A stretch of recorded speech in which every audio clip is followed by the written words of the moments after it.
من میخوام توی ایران یه بازی بسازم که از لحاظ گرافیکی مثل این بازی‌ها باشه ولی بدون بودجه، یعنی 0 تومن و فقط 10 گیگ اینترنت میتونیم استفاده کنیم. به نظرتون میشه؟ جواب من اینه که فکر نکنم. فکر کردید این فکر جلوی منو گرفت؟ نه، معلومه که نه. خب بذارید ماجرا رو از اول براتون تعریف کنم. بذارید ماجرا رو از اول واسهتون تعریف کنم. من کسرا، یه بازی ساز و یه گرافیست. یه روز نشسته بودم و داشتم بازی میکردم و به خودم گفتم چرا من یه بازی نسازم؟ اما این ایده یه مشکلی داشت. ما پول نداریم. ایول. خب الان که این مشکل رو مطرح کردم، جواب سوال اولمون اونقدرها هم راحت نیست. چرا؟ چون ما باید موتور بازی سازیمون و آبجکت هامون، ساند افکت هامون، کاراکتر هامون و هر چیزی که داخل بازی استفاده میکنیم اون رایگان به دست بیاریم. و چطوری؟ اینو میدونم. اینو دیگه خدایی میدونم که چطوری رایگان به دستش بیاریم. بیاد تا بهتون بگیم. اگه در کل بخوام بهتون بگم، ما 4 مورد داریم که باید به صورت رایگان پیداشون کنیم. اولیش موتور بازیسازیه، دومیش آبجکت های سه‌بعدیه، سومیش ساند افکت هاست و چهارمیش کاراکتر هامونه که الان بریم که همه اینا رو واسهتون توضیح بدیم. موتور بازی سازیمون که همون نرم افزاریه که باش بازی میسازیم و ساند افکت ها هم که مشخصه یعنی چی، یعنی مثل صدا پا و صدای برداشتن آیتم و اینطور چیزا. آبجکت هامون چیه؟ مثل چراغ قوه داخل بازی یا کلید، اینا از آبجکت ها. و بخش بعدیمون میرسیم به کاراکتر که خیلی مهمه. کاراکترها هم باید به صورت رایگان پیدا کنیم چون این بخشش ولی دیگه خیلی راحت نیست. اصلا مثل این که ما یادمون رفته، ما اصلا نمیدونیم بازیمون چی هست. به خاطر همین الان باید بریم موضوع و سناریوی بازی رو دراریم و بنویسیمش که چی باشه، اصلا قرار چی بسازیم. به خاطر همین رفتم سراغ دفترم و بازش کردم و شروع کردم نوشتن ایده‌هام و سناریوی بازی و همینطوری داشتم مینوشتم که یهو خودم به خودم گفتم داداش بودجه نداری. و دوست نداشتم این حرفو بزنم ولی درست میگفتم. با بودجه 0 اون ایده هایی که داشتم می نوشتم که باید میدادی راکستار در بیاره رو نمیشد در بود. ولی در کل ایده هایی که بهش رسیدم اینا.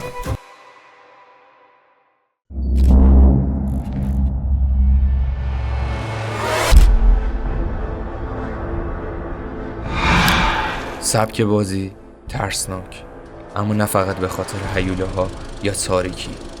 ترس اینجا از چیزیه که واقعا اتفاق افتاده، از گذشته‌ای که هیچ وقت دفن نشد.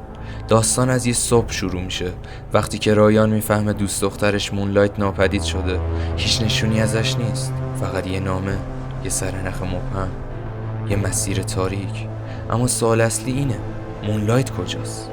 طبق پرونده‌های قدیمی و گذشته مبهمش یه احتمال وجود داره. ممکنه برگشته باشه به کلیسای سنت مونیز، جایی که همه چیز از اونجا شروع شد. نقطه‌ای تاریک در گذشته اون دختر، اتفاقی که هیچ کس حاضر نیست حتی دربارش حرف بزنه. بریم سراغ ادامه کار و اون لیستی که داشتیم رو بیایم دونه دونه حل کنیم. اولین موردی که یادمونه موتور بازی سازی بود که من چون میخوام بازیمون با گرافیک خیلی بالایی باشه، آنریل انجین رو به جای یونیتی انتخاب میکنم. درسته تو یونیتی دستمون خیلی بازتره ولی اون گرافیکی که من میخوام رو بهمون نمیده. مورد بعدی ساند افکت همون هستش که من میخوام از سایت پیکسابه استفاده کنم. اونقدر منبع خوبی نیست ولی رایگان هست. حالا برای آبجکت های سه‌بعدیمون مثل همون فلاش لایت یا همون چراغ قوه، ما از چه سایتی استفاده میکنیم؟ از اسکچ فب. اسکچ فب یه سایتیه که طراحای سه‌بعدی میان طرحهاشون رو اونجا آپلود میکنن، یا فقط برای نمایش یا برای دانلود. اونایی که برای دانلود رو میتونن پولی بزننش، هم رایگان که ما با این دسته رایگانش کار داریم. و هنوز این مورد تموم نشده. شاید فکر کنید آبجکت های سه‌بعدیمون فقط همینا، نه، محیط سه‌بعدی بازی رو باید پیدا کنیم که خبر خوب اینه که من دارمش. من از سایت فب استفاده میکنم که واسه خود همون آنریل انجین و اپیک گیمزه که یه روز داشتم میگشتم دیدم یه محیط 100% آف خورده و شده $0. و حالا مورد بعدی بخش جذاب کاراکتر هامون که نمیشه گفت یه کاراکتر داریم، ویلن داستان همون روح تقریبا، و برای اینکه به محیط بازی من بیاد، چون محیطم کلیساییه، ما اینجا میخواستیم از شخصیت راهبه استفاده کنیم، یه شخصیت نان، و بیاد خودتون ببینید. آقا ببینین این کاراکتر است و خیلی فوکوس کن دیگه. آره این کاراکتر است و فاکینگ $89. چقدر میشه؟ 10 میلیون 11 میلیون چقدر میشه؟ What the fuck دیگه، واقعا خستم.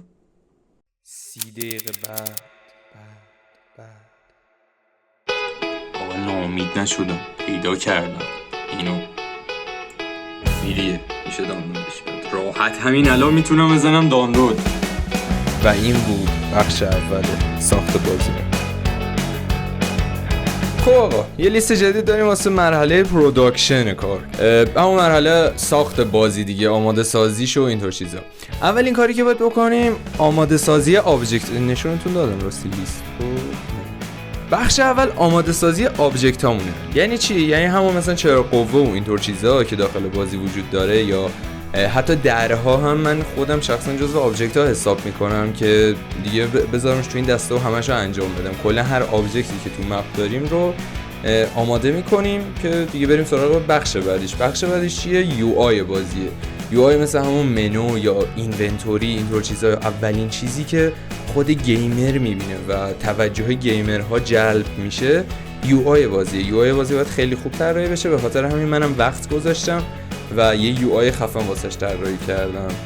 مرحله بعدی که داریم واسه بازی ترسناک ساخت جامپ اسکیراست داخل بازی، که باید جامپ اسکیرهای خفن اضافه کنیم، چون بازی ترسناکی که جامپ اسکیر نداشته باشه یا جامپ اسکیر درستی نداشته باشه همون بازی سیمز دیگه، یعنی سیمز بازی می‌کنه. اینم چند تا درست کردم ولی نشونتون نمیدم اونقدر، چون دیگه حس و حال بازی از بین میره دیگه وقتی جامپ اسکیر رو بدونیم. مرحله بعدی ساخت صحنه‌های سینماتیک بازیه یا همون کاتسینا. اونقدر صحنه سینماتیکی نداریم، مهمترین صحنه سینماتیکمون واسه اینتروی بازیه، یعنی همون اول بازی که میری مهمترین صحنهش اونجاست و این قسمت هم ساختیم. و بعدش میمونه یه سری جزئی‌کاری‌ها و ریزه‌کاری‌ها مثل زیرنویس‌ها و دیالوگ‌ها و یه سری جزئیاتی که شاید اونقدر به دید نیاد ولی خیلی رو لذت بازی تاثیر داره. ولی در کل همیناست که باعث میشه بازی ما جذاب بشه و پیش بره. ساعت از 4 گذشته و ارور میده، یعنی بازی رو نمیتونیم خروجی بگیریم، ارور میده. فاک. همش همین، کلی زحمت، کلی تلاش، این همه بگردی چیزای رایگان پیدا کنی و سر همشون کنی که بشه یه بازی، آخرش هم یه ارور به تحویل بده. شاید باورتون نشه ولی میگه کل ساختار بازی مشکل داره. مرسی، دقیقاً چیزی بود که بهش نیاز داشتم.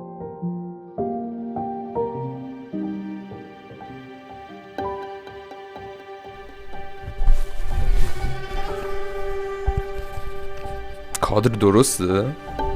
خب از اون ویدیویی که گرفتم از اروره تقریباً 2 روز میگذره، 1 روز خورده ای، نزدیک 2 روز، و حلش کردم. مشکل حل شد.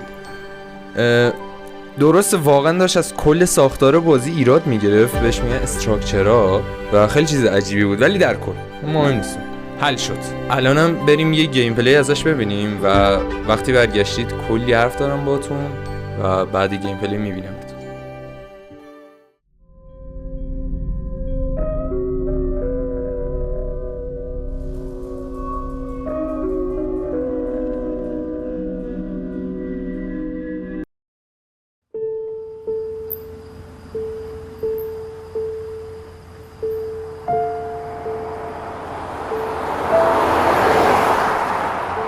سلام رایم، میدونم هیچ وقت منو درک نکردی و هیچ وقتم نفهمیدم چرا.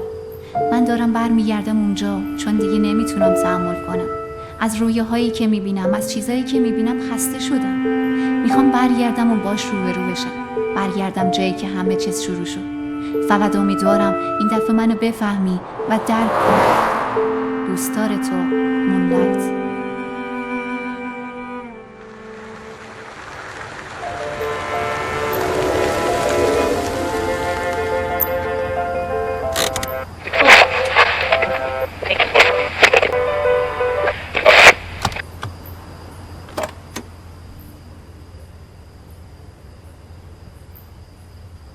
لعنتی جاده بسته است. باید بعد اینو پیاده ادامه بدم. امیدوارم بتونم مونلایت رو پیدا کنم.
آقا گیم پلی رو دیدید، دوست داشتید؟ اگه نظری داشتید واقعا راجع به بازی یا راجع به ویدیو، اینا رو تو کامنت بگید. این اصلا واسه این نیست کامنت بگیرم، واسه اینه که واقعا بهبود بدیم ویدیوها رو و نظراتون هم روی ویدیوها هم رو بازیایی که در آینده میسازیم خیلی تاثیر داره. و اینکه متاسفانه من جایی رو پیدا نکردم که بازی رو آپلود کنم.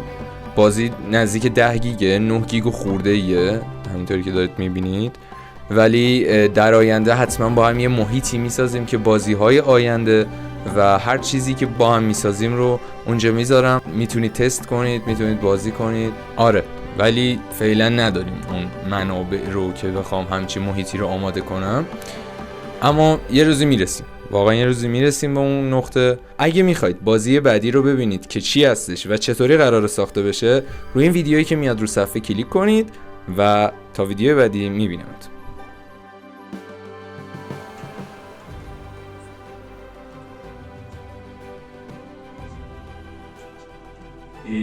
آوا به جایی نکردی گفتی نکردی، چرا واقعا؟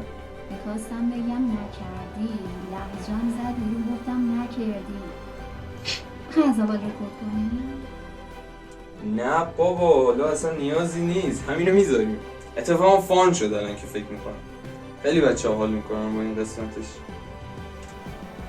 نکردی